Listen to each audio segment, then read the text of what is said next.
Hey, when you wake up in the morning, gotta go and get it. Cause you came up out the hood and wasn't born with it. And ain't nobody about to help you cause you wrong. Sooner the better you accept the fact you on your own. Relationships, they come and go, whole time you coming up. People you used to know shit, y'all no longer keep in touch.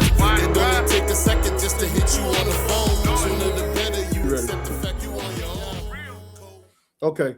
What's going on, everybody? This Urban Street Podcast with your man, AC Brown. We also got M. Morris. It's the podcast where we delve into real topics and real stories and give it to y'all like that. So, you know, we had to spin back and slide again and hit y'all with another one. Let's get it. You know, today I wanted to get into Are We Our Own Worst Enemy and Black on Black Crime. So that's the name of this video. So we're going to get into that. And I wanted y'all to chime in and give me y'all. No, Black on Black, wait a second. Black on Black crime, because now that's a topic that for some people they think is played out, or we still talking about it. You still think it's relevant, right? See, this is the thing about Black on Black crime. You know, the crazy thing about that is I feel like we do a lot of deflecting in our own community. I don't even know if we actually even officially addressed it. Like, we talked about it, but when is the last time you seen us marching about killing each other? Okay. You feel me? Like, people on the internet talk about that for decades. But when do we actually do anything about it? When the last time you seen us marching about a black dude killing a black dude? But as soon as a white cop or something takes somebody out, now we marching like, oh no, now we want to go crazy. But Tyrone and Craig is into it every day and delete each other every day, but that's nothing that we march about. I think we need to start marching about Black on Black crime. We need to be walking down our own blocks with signs talking about we need to stop doing this to each other. That's what we need. Okay. So we're talking about it because you think it's still relevant, basically. It's definitely still relevant. But again, I think it's something that we have a tendency to deflect. Like, we like to wait until a white cop or something do something to an African American, and we act like that is more prevalent than us doing something to each other. There is nothing more prevalent than what we do to each other. Okay, so you're up my alley now. You see, you're talking about something that hits close to home. Urban Street Podcast, you know how we got started. You know what I'm saying? We got started because of the issues in the community. You see what I'm saying? We got started because of what we've seen and what we really have gone through as, you know what I'm saying, African Americans, you know what I'm saying, in African American communities predominantly. You know what I'm saying? So I feel that, and I this topic is near and dear because, like you say, on the one hand, it's a concern. On the other hand, whatever is being done is not being done enough. Right. You know what I'm saying? Whatever solutions we thought we had are really not producing relevant and meaningful, you know what I'm saying, results. That's my take. Hey, I agree 100%. And another thing, like, I believe this conversation has many tentacles, right? There's many tentacles, there's many variables. Because at the end of the day, Black on Black crime, it goes to single motherhood, how Black boys are being raised with just a mother at home and no father in home. So that allows them to be extra emotional, maybe harbor certain anger, and they're out in the streets with this certain anger, and they unleash this anger upon other people that look just like them. So there's so many ways that we could look at this conversation. Okay. Yeah, see, I think it's good. I know it's important. You know, I think it's good that you're bringing this up because when I look at social media, when I look at popular society, when I look at all the different so-called podcasts and so-called channels that are out there, majority of conversation to me is about the fun, the pros, the positive, the lighthearted side of being an African American. And I, like you said, I understand that, to be honest, the real story of being an African American is the struggle. You see what I'm saying? And Black on Black crime is one of those aspects that goes on, but as you mentioned, is deep rooted. And I guess, like you say, it has many tentacles because it's deep rooted. Yeah, absolutely, man. I think, to be honest, if we really want to get to how do we stop Black on Black crime, let's focus on the Black family structure, right? The Black man playing his part in the home and actually leading his wife and leading his children. Environment plays such a huge part in Black on Black crime. Environment. Why must we always raise our children in volatile neighborhoods and expect them to succeed when they're set that's where we come from sometimes? What you mean? Like, if that's what it is, then that's what it is. You got to transform the neighborhood. Yeah, but it's our parents' job to properly prepare before they have children. You see, in a Black community, we don't even prepare for children. We just have them. We don't have the finances to actually move our children to a neighborhood that could be more friendly to them. Yeah. Yeah. See, and I get it. And my thing is, by the grace of God, I feel like we gotta be to address this issue of Black on Black crime. There requires a degree of empathy that we have to have for our people. In other words, there is no such thing as an overnight solution, right? You know what I'm saying? Definitely not. There's no such thing as an overnight solution. You can't say, well, I blame the African American male or female for not having good income when society historically kept income away from us, right? You see what I'm saying? You can't blame the African American male to a certain degree for doing things or getting caught up in situations when we had to fight society and popular culture just to carve out a meaningful space for ourselves. See what I'm saying? So to address Black on Black crime, I represent and believe in what you're saying, which is the family structure is a fundamental piece of the success of Black communities. But it goes even further than that. You have to go to the root cause, which I believe the root cause is the institutional structure associated with being an African American in the United States of America.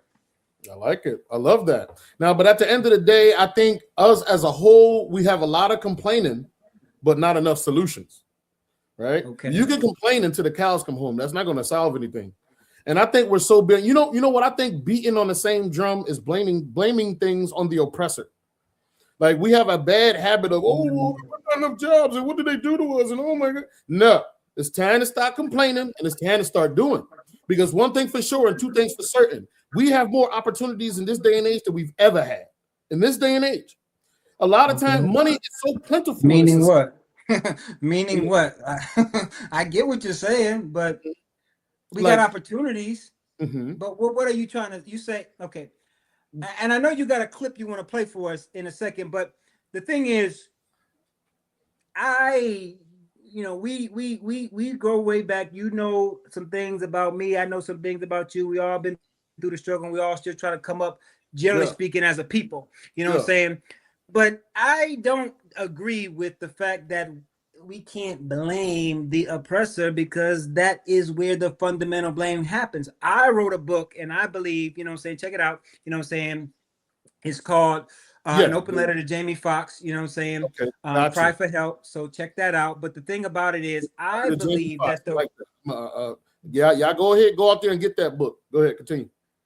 I believe that the fundamental root cause of the mindset of African American Black on Black crime, that's the issue at hand. So you say we haven't addressed the issue. You're right. But what is the issue? We got to properly define it. I would argue that the fundamental issue is how we see each other, which the sight of the fact that Black lives do not matter, African American lives are not as valuable. That's something that comes from systemic racism and historical slavery in the United States. So if it wasn't such that we went through slavery, we wouldn't devalue our own existence. And that, to me, is the fundamental root cause of any type of degeneration in the African American community.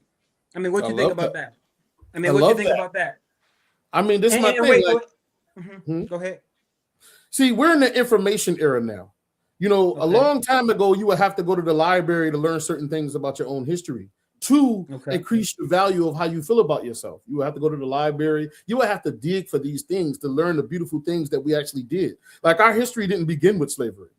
And it's almost like, when you look at our history, though? What do you mean by our history? What I mean by our African Americans? African Americans, like a lot of us, came from Africa, so to speak. A lot of us came from, there was a time period where we were kings and queens, where we were rich. Our history didn't begin with slavery. And I think that, when school systems, et cetera, right, when they touch on the history, right, when we go to social studies, and a lot of times they like to talk to the kids about how we were slaves one day and all that, I think. A lot of our children don't even know that one day, once upon a time, we were kings and queens. They don't know that. They look at it like once upon a time, we were slaves. And I think that in itself affects your mentality of how you feel about yourself. Okay, so witness this. I agree with that 100%. In other words, it's ironic that if you're a young African American male or female and you're in elementary school, it would be ironic that your first presentation of your own people is that in which you are enslaved. Like you say, that's not the origin of African American life, right? We didn't start off in bondage, right? In this United States. That's not our origin. But that is some place where schools put that out there. It's the institution of the American or United States education system that presents that. So I agree with you, but see, a part of all the psychological conditioning that you're speaking on, all of that is institutionally ingrained. And so I like what you said, which is we're not addressing the root cause. But to me, what you're saying as well is that the true root cause of any type of violence among our own people is a psychological perspective that we have been accustomed to believe. And that, to me, is the area that we got to address. Hey, I agree. But my whole thing is this. There's something that's called reverse engineering, right? We need to engage in reverse engineering. We have been miseducated. There's a lot of things we must unlearn, right? We got to break it down. We got to break this shit down. Yeah. And I think parents need to be more hands-on with educating their own children as opposed to allowing the school systems who are owned by your oppressor to teach your children. So we must become knowledgeable enough ourselves to be able to educate our own children. Yeah. I mean, education, the reality is, you know, it depends on where you're getting your information from.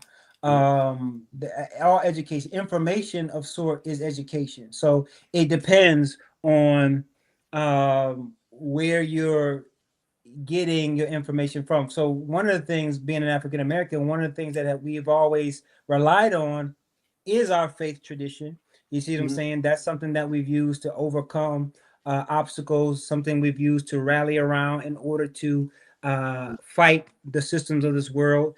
It's a lot, like you say, it's many tentacles, but one of the things that we don't have an appreciation for is just how important, as you said, what we think determines what we ultimately do. And that would include whether it's Black on Black violence, whether it's other type of entrepreneurial opportunities. We got to address the root cause. And I think the root cause, because of where we come from in the United States, has to do with the battle of the mind. I mean, that's my take on it. Yeah. I mean, you know, there's a lot of things that can't be undone. So that's why I say we have to let go of a lot to be able to proceed.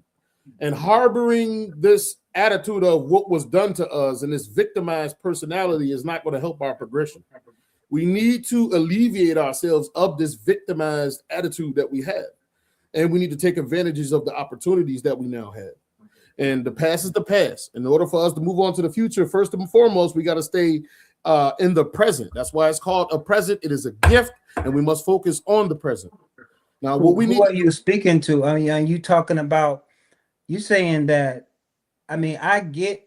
We're all about Urban Streets Podcast, representing for the least among us, representing for the streets, those among us who've been oppressed, those who've been through something. We're all about that. But how can you truly overcome anything if you're saying I gotta act like the past didn't happen? Some of us are on a weight loss journey. If you don't acknowledge I'm overweight, how are you going to be motivated to make a change? My point is, the struggle of African Americans is not something I don't think you could just forget about. You got to address where it came from. And I think that's part of the problem, because we're acting like we're all on an equal playing field when we can be, but there takes historical struggle, historical experiences that we have to overcome. You can't tell me that we haven't been traumatized as a people.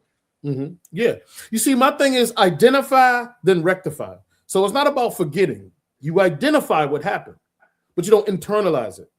Once you identify what occurred, then you focus on the solution. We don't focus on the solution enough. A lot of times we like to just continuously harp on what occurred.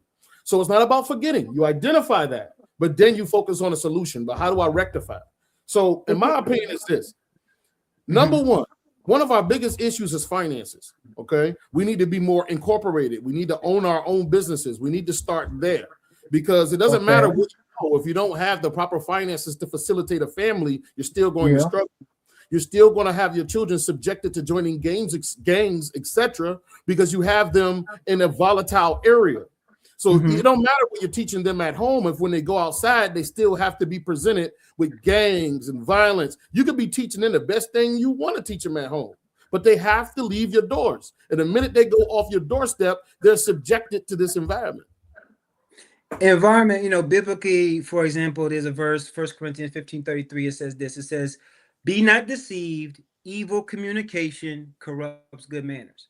So what is that saying? That basically, if you really open it up, it really suggests that environment, as you said, can affect you. So even if you're a good person, you have good intentions. If you go into a nightclub, you're going to do most likely what nightclub does. You see what I'm saying? People, If you places, go and in, things. exactly, you go into a certain type of neighborhood at times, typically the propensity to do what that neighborhood does is going to happen, regardless if you just want to be a bystander, right? You're going to get involved somehow. It's going to affect you. Absolutely. I understand the environment is cool, and I understand is key rather, and I understand that finances determines a lot of times your existential propensity, but meaning what you can do in society. But what I'm also understanding is not just as simple as starting a business. You have to have a mindset to be premeditated about supporting other Black businesses that did, African American businesses that did start. You have to be premeditated about making sure that not only did you start something, but you're connected to your own people. Because if your own people don't support you initially, even your efforts will be, a struggle. I get it. I mean, But that's my take. In this world, people love success. People like you when it's cool to like you. Okay. When you're at the bottom, nobody really cares. But once you start to succeed, then they want to jump on the train, right? The train of success. Then everybody wants to jump aboard. My whole thing is this. The more, it's like throwing a rock into the water, it creates a ripple effect. So once you, as a solo entity, can succeed, that success is magnetic. So we have to look at it on a person-to-person basis, right? But what does that have to do with? What does that have to do with? I'm asking. We need to succeed, but what does that have to do with how easy it is for an African American in the United States of America? I mean, it's not as simple as just do this and everything's going to be okay. It's a lot of psychological warfare that prevents success. I mean, we don't even have a relationship properly because of the disconnectedness of United States slavery. We don't even have a connection with our own people in a proper sense. Right. Which is why earlier I brought up reverse engineering. We got to we have to take advantage of this information that is available to us and not act oblivious to it. This information is all available to who we are, where we come from, how to do this. There's literally YouTube how to do videos of how to start an LLC from scratch, how to start your business from scratch. Like all this intel is available. So it's about you taking the initiative. A lot of this in this times we live in modern day Babylon, a lot of things about you and what you decide to do. Do you take the initiative to learn the requisite things you need to know to succeed? Yeah, I get that. But me personally, I feel that no matter what like, for example, if you want to be in a so-called relationship, dating or otherwise, all right, you can be the best person you want to be. You can have your career together, so-called. You can have your housing together. You can have your finances together. But if the person you're interested in, right, is not also mentally, psychologically prepared for that relationship, you can't enter into a relationship because both parties, right, are not ready. See what I'm saying? So even if you're the best person, if the other person is the worst person, you're still not compatible, right? Right. But it still boils down to you, because did you properly vet the person that you entered into a relationship with? So that's still a you problem.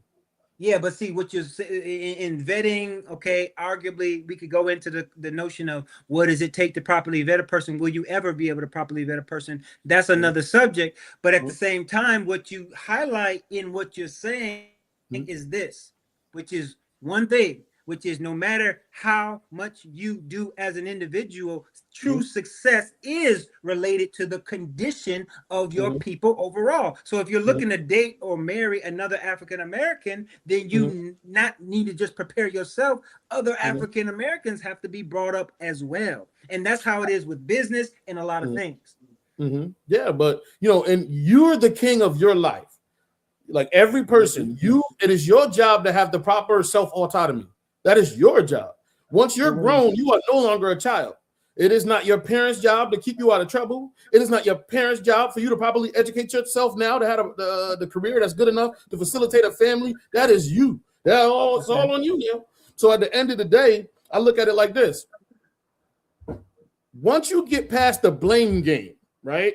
Because even when which is a proper game, if you want to use game as an analogy, it's proper to blame somebody. But go ahead. Well, no, I think. Okay, look, I'm gonna give it to you like this. I think for a black male to play the blame game, I think that's a feminine trait. I think the black man needs to internalize what he did wrong, what he needs to do to progress. Because when you play the blame game, it kind of gives you an out. It kind of gives you, I would have been able to do this if that didn't happen, or if that person didn't do that. That is a mentality that's not conducive for success, particularly for a black male. But when you say blame game, that's really, I'm using it as a euphemism for, if you're saying we can't acknowledge the source of trauma, if we can't acknowledge the source of systematic racism, systematic oppression, if we can't acknowledge that and we're going to call it the blame game, then that's not proper, because we have to be able to appreciate our struggle. And so African American identity, what makes us relevant in so much of society, is that we do understand our struggle, but like you say, collectively we work towards producing a change. But I don't like this idea that, hey, I have to act like nothing ever happened to me. And I don't like this idea that just because I'm of a certain age, I don't suffer from the effects of what I've been through. United States culture is very traumatic for those who are the least among us. And it takes an exceptional person a lot of times to overcome that. I mean, would you disagree with that? No, I definitely don't disagree with that. But at the same time, there's therapists for that. Sometimes you might have to engage in therapy. That's another thing. Let me touch on that for a second. For some reason in our community, it's almost uncool to go to therapy. Like, you may need therapy. And at the end of the day, man, I think that's something we need to promote amongst each other as well, because we think, we're too cool for that. They don't understand my life. They can't help me. I don't need a therapist. What they going to tell me about something? Well, that's a profession that exists for a reason. And sometimes it does.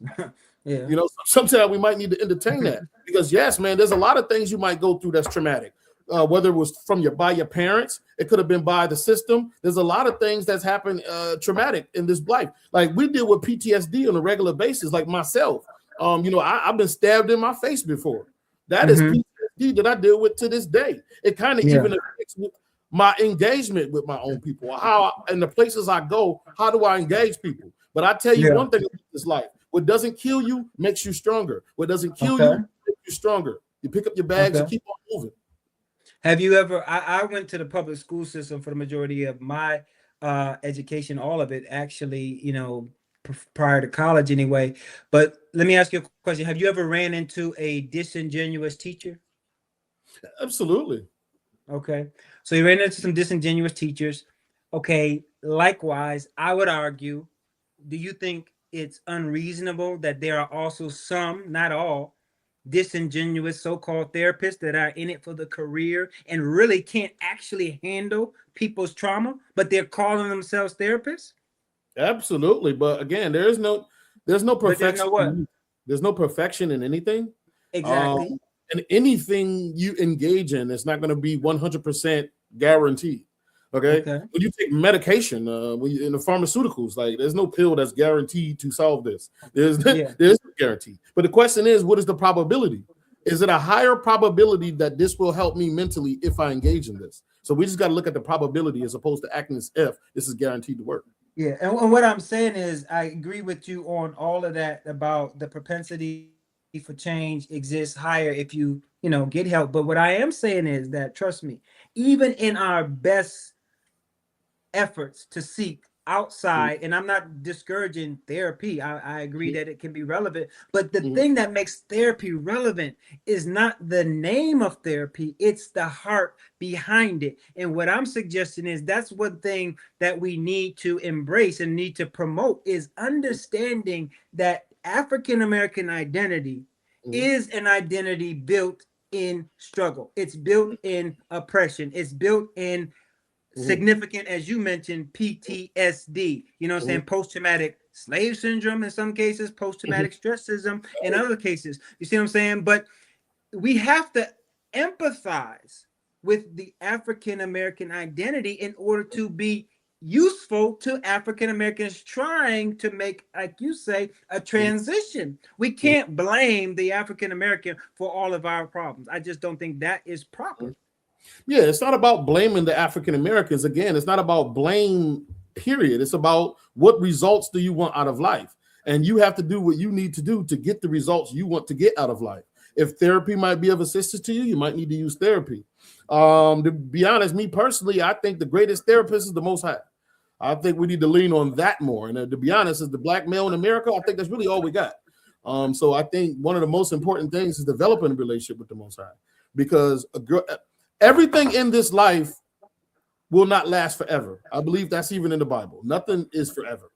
All right. You might lose your parents. You might lose your brothers. You might lose your girlfriend. Like, nothing is forever. So just, we have to have a relationship with the Most High to help us deal with certain things psychologically. I think that's the greatest therapist.